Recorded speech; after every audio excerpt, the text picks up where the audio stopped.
Сәлем достар, менің каналыма қош келдіңіздер. Бүгін сіздермен осындай 5 бармақтың қамырын дайындайтын боламыз. Дәмі өте керемет шығады, басқа қамырларға қарағанда. Осы түрін жасап көріңіздер.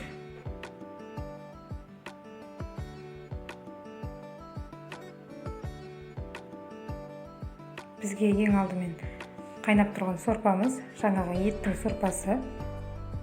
Содан 200 грамм сорпа және бір жұмыртқа керек болады. Кішкене мөлшерде тұз, ұнды керегінше қосып қамыр илеп аламыз.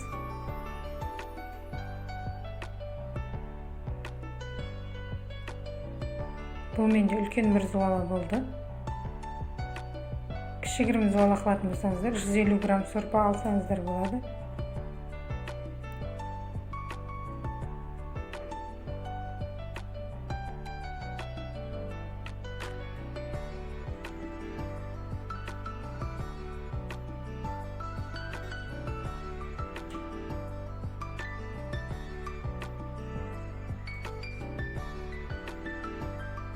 Енді қамырымызды тоздырып қоямыз. Бетін жауып 15 минутқа қамырымызды жая бастаймыз.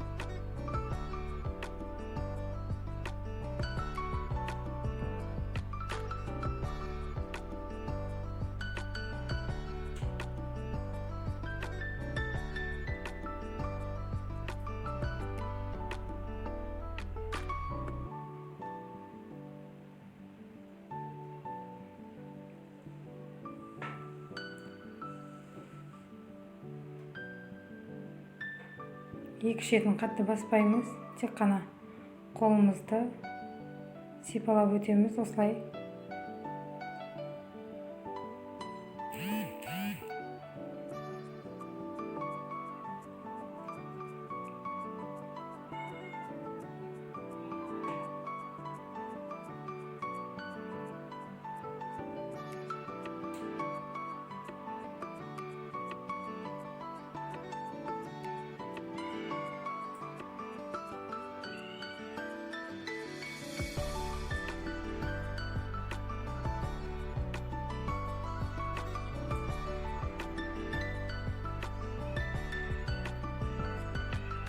Қамырымызды кесіп, бір қамыр салуға 20 минут 1 сағат қалған кезде қамырымызды жайып морозильникке салып қоямыз. Морозильниктің астына шаршық қойып, сонда қамыр әдемі шығады.